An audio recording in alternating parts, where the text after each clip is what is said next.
Inside Sales. How are you doing, everybody? It is a wonderful day. Guess what?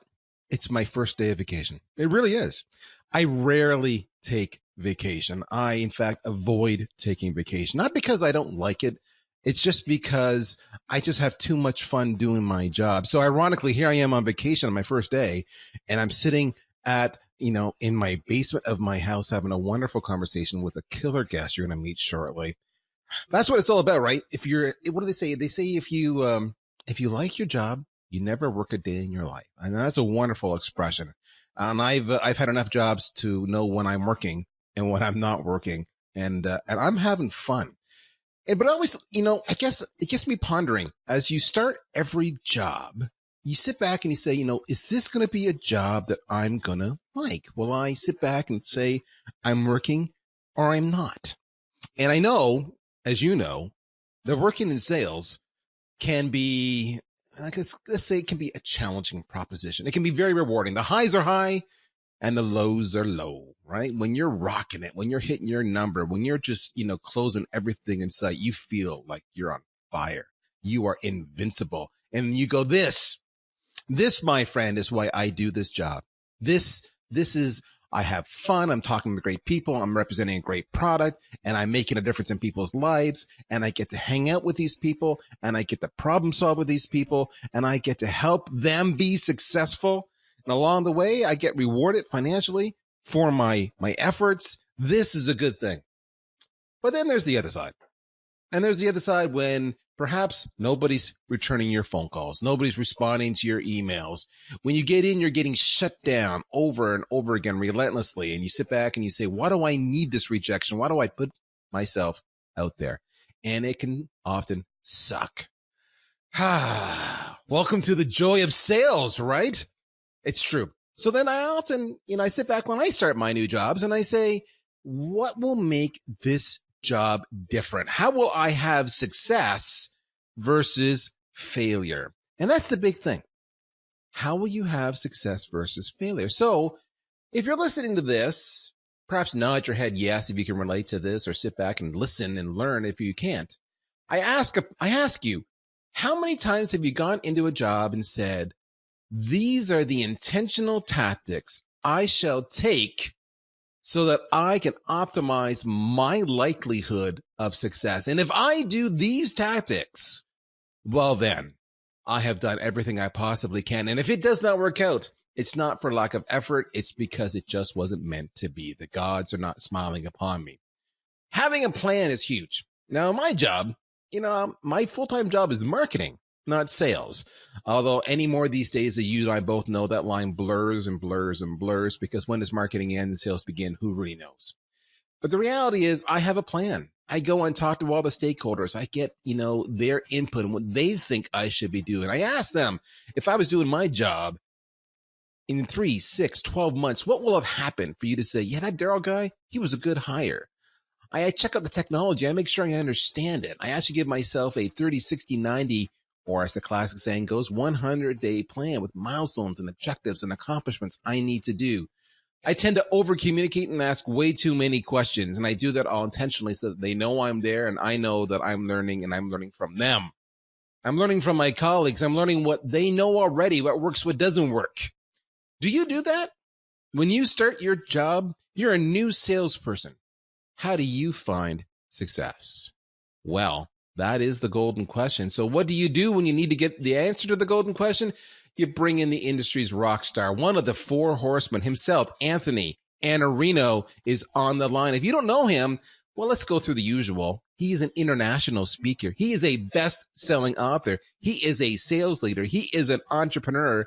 If you like my podcast, Inside Sales, well, then you know what you got to do. You got to listen to In the Arena, because that's his podcast. And every single week, he's having fantastic stuff. Right now, I see his most recent episode was with Mike Weinberg, all about sales truth. By the way, that's Mike's new book. If you haven't bought it yet, get out there, buy it. Fantastic stuff. So, he's got conferences. He's the man. So I don't know if I can suck up any more than that, but I can tell you he's got a killer blog. He's got a newsletter that comes out every Sunday. Sign up for it. But I'm going to put Anthony to the test. I'm going to say, Anthony, what can you do to help us understand how new salespeople can find success? And I know he knows the answer because he actually blogged about it not too long ago. My math says he has 9 tips. Let's see if he can bring them and share them with us. Anthony, my friend, welcome to the show. Thank you for having me. That's a great intro. And it's funny that Chris Beal, who showed up at the first Outbound conference, started describing me and my peers as the Four Horsemen. And somehow that stuck well enough that it ended up in Ottawa, Canada. I don't know how that ended up spreading so fast, but that's now our moniker, I guess. Yeah, so no, it's legend. I actually was talking to Mark Hunter the other day, and I actually asked that point blank question. I said, how the hell did you guys become the Four Horsemen? And he's like, well, that's a good question. He goes, we are the Four Horsemen. We're the Four Titans. He goes, I don't know how it stuck. And you remembered Beal. He couldn't remember Beal. He just said, I don't know, but it kind of stuck. And I said, well, there you go. I as the marketer, I love it. I mean, that's branding right there. I think Beal says that in sort of reference to the Four Horsemen of the Apocalypse, because we were the only people out, trying to shout back into LinkedIn the fact that the phone hasn't died and that the best salespeople are really good at the phone. And we got so much flack, and we had so many people writing horrible things to us and about us for not buying the idea that the phone was dead, that Chris called us the Four Horsemen. And I think it was more in reference to the apocalypse, because people thought we were coming down, on like horses on fire and dragons or something. But I like it. I'm glad he stuck it with us. Oh, I think that's a fantastic one. And he's such a great guy. And by the way, guys, if you don't know who we're talking about, Chris Beal, he's the CEO and founder of Connect and Sell. He's a fantastic speaker. He's prolific. I've spoken with him on a few panels myself this year already. We always run into each other at the same shows. If you don't follow him, you should follow him. But he's amazing. I quite enjoy him. But with that said, I look at every single new salesperson, and they seem to go into a job almost with, trepidation. Now, not everybody, if you're listening, guys, and you're like, not me, I rock it, then that's cool. You can just hit pause right now. But my gut says there is a little bit of nerves and there's a little bit of uncertainty whenever you start a new job. It's real. It's cool. But my good friend Anthony, he's got 9 tips. So Anthony, do you want to work through these in order as you've got on your blog, or you just want to wing it? What do you want to do? Sure, we can do them in order, and all right, I'm happy to take them in that same order. Well, then I'll prompt you, and then you tell me what it is you're thinking of, and sure. Together, folks, we'll do this. So, number 1, and we've had a number of episodes about this recently on Inside Sales, guys. Go back and check it out. It is all about developing the right mindset. I know that's huge, but talk to me about what you mean when you say that. I love that question, and I love the concept. When I wrote my first book, I had a publisher that reached out to me, and they said, we'd like to talk to you about publishing your book. And I sent them the book, and they read it, and we had our follow-up meeting, and they said, we hate your book. And I said, well, that's not a really good starting place for us. If we're going to write a book together, that's not a good place to start. And they said, why on earth would you have something like discipline in a book about sales? Everybody hates discipline. Why would you do that? And then you wrote about caring in sales. How does that work? It doesn't even make any sense to us. And we eventually discovered that we weren't going to write a book together. It didn't take very long after that opening to realize they didn't really get the book. But the first half of the book, actually it's a little bit more than half, is about your mindset, because who you are matters more than what you do. And if you want to make it easy to sell, become somebody that people want to buy from. So that means you need to be disciplined in your approach and in your actions. You need to be optimistic. You need to care about other people, which we call other orientation. You have to be about serving. You have to be super competitive, resourceful. And if you're listening to this and you're an SDR, resourcefulness is the name of the game, because you have to keep calling the same people, and you have to change your approach and find something new to say. And you have to be proactive, persistent, and you also have to be a great communicator and accountable. And that makes up the first half of my first book, The Only Sales Guide You'll Ever Need. And my view is, if you get the mindset right and then you build the skills on top of that, you get better really fast, because you're somebody worth buying from in the first place. So that's where you should start, is start with your mindset. What do you believe? And then what actions are you taking based on those beliefs? So I was like in mindset, if you guys aren't fully, I guess, getting it, I think a mindset is what's the attitude I bring to my game. In other Right. words, everything, Anthony talks about here, discipline, optimism. Those are choices. I can choose to wing it, or I can choose to have, a really structured, day of activity and endeavors. I can choose to see the glass half full or half empty. I can choose to either be offended with rejection, or I can choose to say, that's okay. It wasn't a fit for them. No big deal. That got me to know faster. And now I can make a call sooner and go on to the next one. All right. Other oriented. Oh my goodness. Do you choose to be empathetic? Do you choose to try to see the world from your prospect's point of view and the pain they're suffering? That's not easy, I'll tell you, but that makes your life dramatically different. Now, talk to me about this mindset of being competitive. That's an interesting one. I don't disagree, but I want to explore that. What does that mean to you?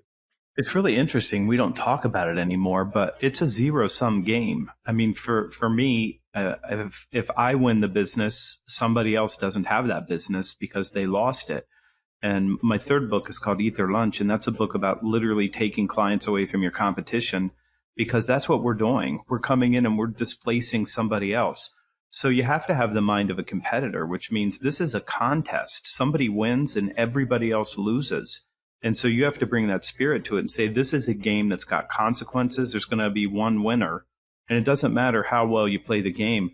When there's one winner, you have to play as if everybody has a really good shot of losing on this kind of thing. So you have to bring everything to that contest. And I don't think that we teach salespeople that, because we're more sensitive, we're kinder and softer in sales than we were in the past. But you have to retain that. You have to recognize this is a competition to see who can create the greatest value for the client, who can create the greatest preference to work with them or their company and their solution. And you have to play and know that every interaction counts. So if you're an SDR, you might think, well, all I have to do is get an appointment and then I'm going to have somebody else on my team handle that call. That is the wrong way to think about this. You're part of the experience right from the beginning. And you have to say, I'm going to create compelling, differentiated value. That means they're going to show up for the meeting that I book because they recognize there's going to be a value proposition that's going to serve them. That's how you have to think about this. So if you said your first half of the book on the only sales guide you'll ever need, that's his first book. By the way, second one is The Lost Art of Closing. He's already mentioned the third one, Eat Their Lunch. The second half, if I recall, of the only sales guide you ever need, it talks about acquiring the skill sets. Step number 2. So, I mean, don't we all just do that? Or is this something that again, this is an intentional aspect? I don't think anybody before my book wrote down what the skills are for a B2B salesperson today. I mean, I don't think anybody ever wrote them down. And I think the novelty of this book is there is no novelty. I mean, everything in there is very well known. And at the end of every chapter, there's 3 more reading recommendations. But you do need to know how to do certain things. You need a certain set of skills to be able to be effective in sales. It starts with closing. And if you're an SDR, you're like, well, I don't close. All I do is get a meeting. Well, you're closing for a meeting. And it turns out that the commitment for time is maybe the most difficult of all the commitments you have to gain along that path. So you're learning to close for a meeting. And what you're going to find out through your career in sales is that you're always closing for the next meeting. So closing ends up being the fundamental thing that we do. We gain commitments to take the next step, starting with the commitment for time in a meeting. You also have to know how to prospect. And if I were to pick just 2 out of the list of 8, if you get these first 2 right, if you can learn how to gain commitments and prospect well, you're going to have a really good career in sales. I mean, those 2 are so fundamental. They're in order. And in that order, it's really, really important that you get those 2 skills first. Then there's some other things that you need to do. You need to know how to present and tell a story and help somebody understand a value proposition. You need to be able to diagnose and look and say, okay, what's the ground truth here? What are they really suffering from? What's their real problem? How do we do something about that? You have to learn how to negotiate. And then the last 3 skills are skills of a higher level. They're a different magnitude. You need business acumen. So that means you need to understand how your client's business works and how your company works and how those two come together and how you create value. You need to build consensus, which means you're really in the change management business. And you have to lead even when your title doesn't say that you're a leader. You have to lead by having your team do things and having your client's team do things and move initiatives forward so that your client gets the benefit of whatever it is they bought from you. Those are the skills. So here's the thing. I've said this before and I'll say it again. Those are the skills. He's 100% right. But what are you doing? Ask yourself this. Be honest with yourself. Be self-aware. Be accountable. Step number one, all part of the right mindset to acquire those skills. If you sit back and you say, I'm waiting for my employer to teach them to me because that's what they are, that's a fail. All right. Yes, they can do that. And that's bonus if they do. But if you are committed to your craft, you are investing in yourself, whether that be through wonderful books like Anthony here and all he's written, or other experts, whether that be, influencers online training courses. You go away. You need to budget money to spend on you. You're worth it. If you can't acquire the skill sets, you will never have the success that you want and that you deserve. So that's, that's me shouting from the rooftop. So if number one was amen and hallelujah. Yeah. It's you're responsible for you. Don't wait for anybody else to come and save you. You're supposed to be getting good enough that you can go save other people. So you don't wait. And the funny part was, before we went live, Anthony and I were talking about he's moved into a new house and he's got to find a place for his collection of books. He's got over 1,200 hardcover books.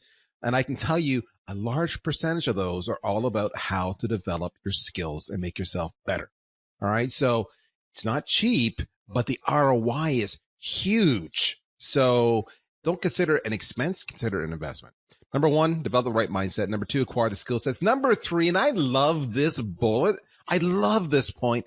Become the subject matter expert. And the reason I love this is because I could teach you how to sell. Number two, acquire the right skill sets over and over again. But if you don't know the subject matter for which you are selling, for which the world your prospect lives in, you will never connect and never be able to form a solution that is winning and effective and results in the outcome you want.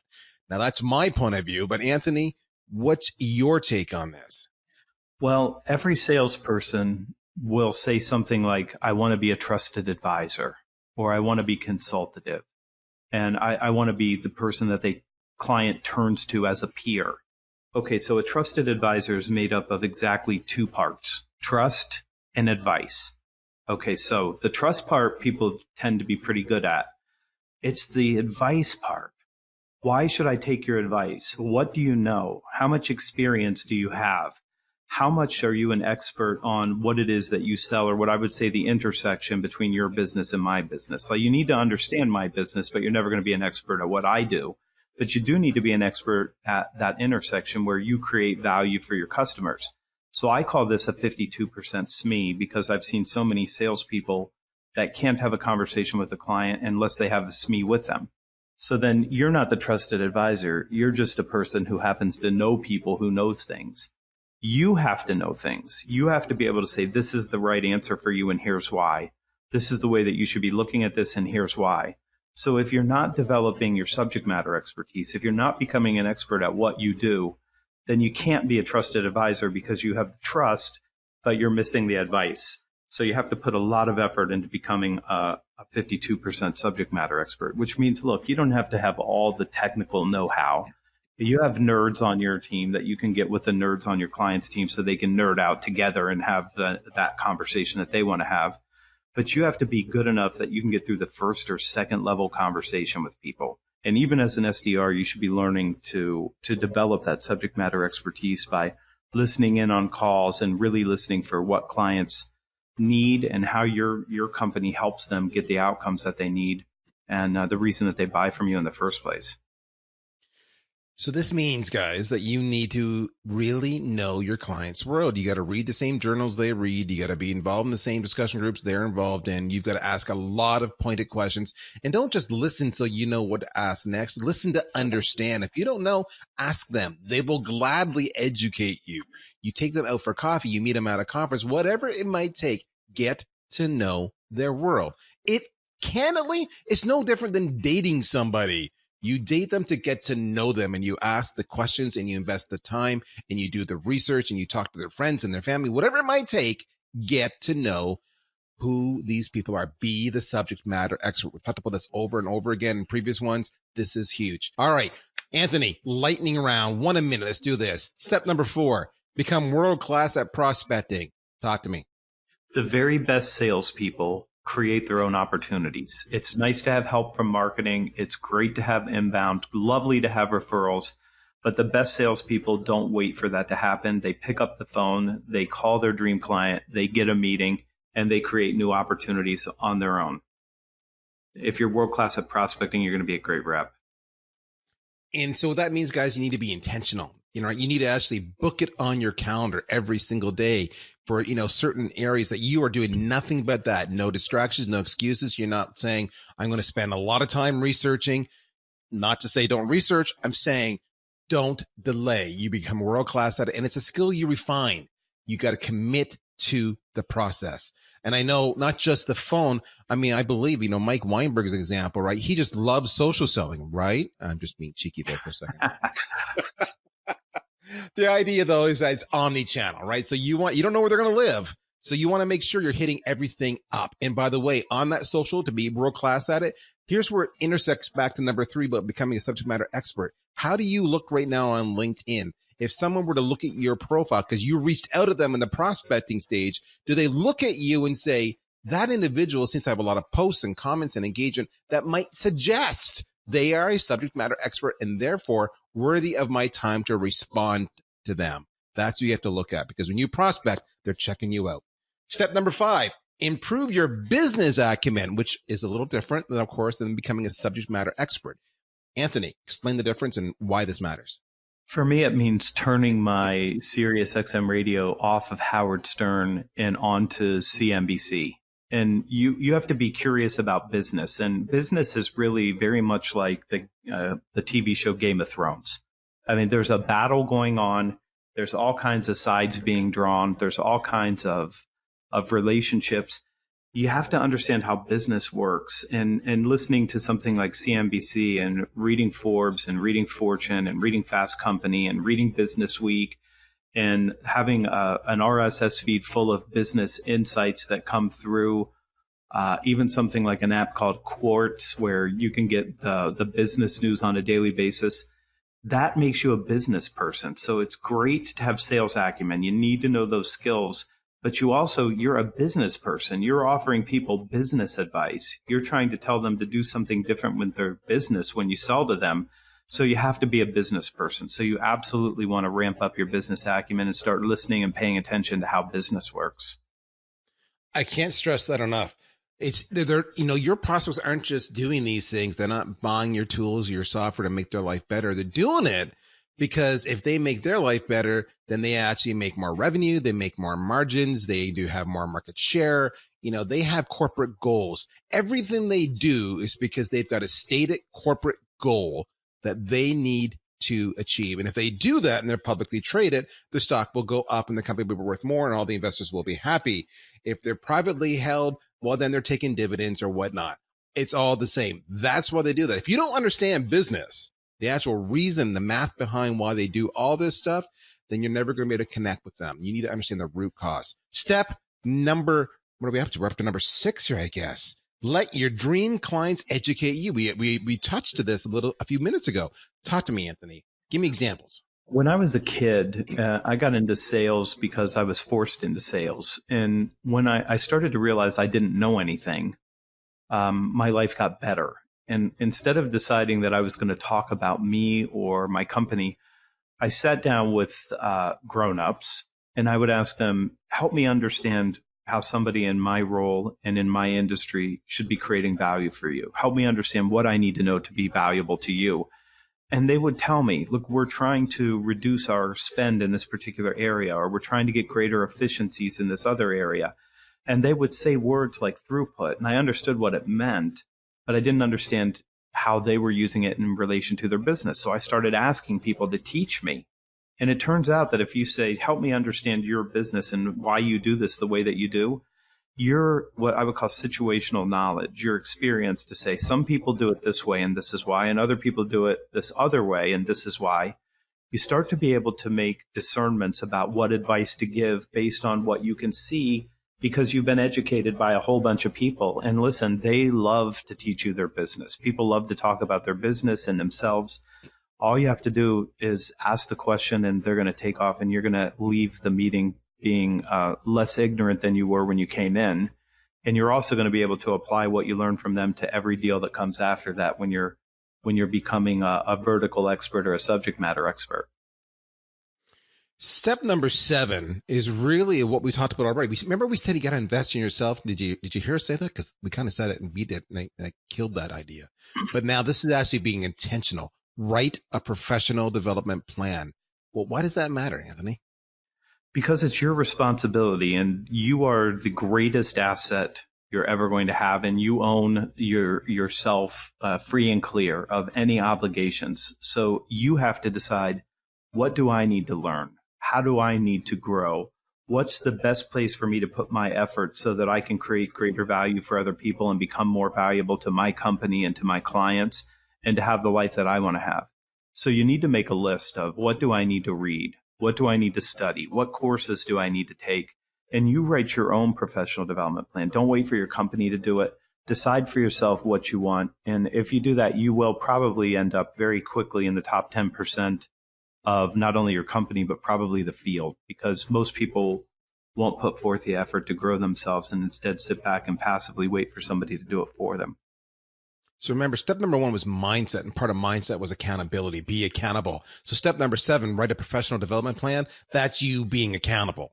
So that's just one example. So step number 6 was let your dream clients educate you. Ironically, step number 7 is the same premise, but to a different segment. Steal from the best salespeople. Love this, but explain, Anthony, what does that mean?